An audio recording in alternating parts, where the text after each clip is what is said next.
For those of us growing up in the country, I'm sure we can all relate to fishing a farm pond with our dad or grandpa. There's no better quality time spent than out on the water, tying together a bobber, hook, worm, then waiting for a bite. But as most kids do, you get bored, you start picking daisies, running around, and by that time, your bobber's gone under, and the fish has a hook way down its throat. And now the surgery begins. You start with a good pair of pliers, trying to get the hook out, but as time goes on, fish is out of the water, you can't really help, and more damage is being done. There's no worse feeling than accidentally harming or killing a fish, but there is a way to prevent this. Barbless hooks, a good net, and proper fish handling techniques will help you solve this problem in record time, and I can prove it to you. Hooks with barbs. A hook with barb is designed to improve your chances of keeping a fish pinned while you're fishing because of its barb, and that causes longer hook removals that put more stress on fish, and it causes more structural damage to the outer and inner body of the fish as well. Number 2 would be not using a proper net. All fish have a protective outer slime coating that protects them from diseases. Over-handling fish is a major contributor to fish kills or an unhealthy release.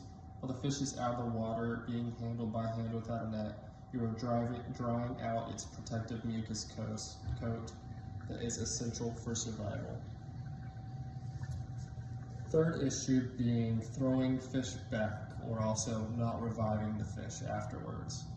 A hard fight can physically exhaust a fish just like intense exercise would a human.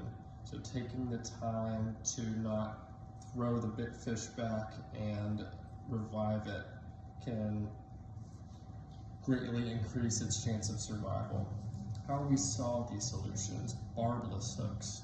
Without a barbless hook penetrates the fish smoother and is removed twice as fast with very little effort, which makes for less fish handling, easier removal, no physical damage done other than the slight penetration hole, and just significantly less stress on the fish. Proper net usage, another solution, is a good way to keep the fish in the water as long as possible while protecting its outer mucus coat, wetting your hands before you touch the fish, but most importantly, letting the fish breathe through its gills, recover after a hard fight, and keep your hands in the net wet so that it doesn't remove the coat. And lastly, healthy fish releases. Reviving a fish in the water by pulling it back and forth, allowing oxygen or water to H2O to get through its gills and regain its strength is an important thing to do, but also barotrauma for deep sea fishing. When you bring a fish out of extreme depths, sometimes it can cause a sickness called barotrauma, and one way to avoid that is bringing the fish up at a slow, steady pace so that the barometric pressure doesn't injure them. Without using these catch and release tactics, you are potentially looking at a decline in population, increase in accidental fish kills, and an unhealthy fishery. There's no excuse for something as simple as fish handling to cause harm to more fish. The combination of barbless hooks, nets, healthy release, and fish handling make a huge impact on the long-term survival of our favorite game fish.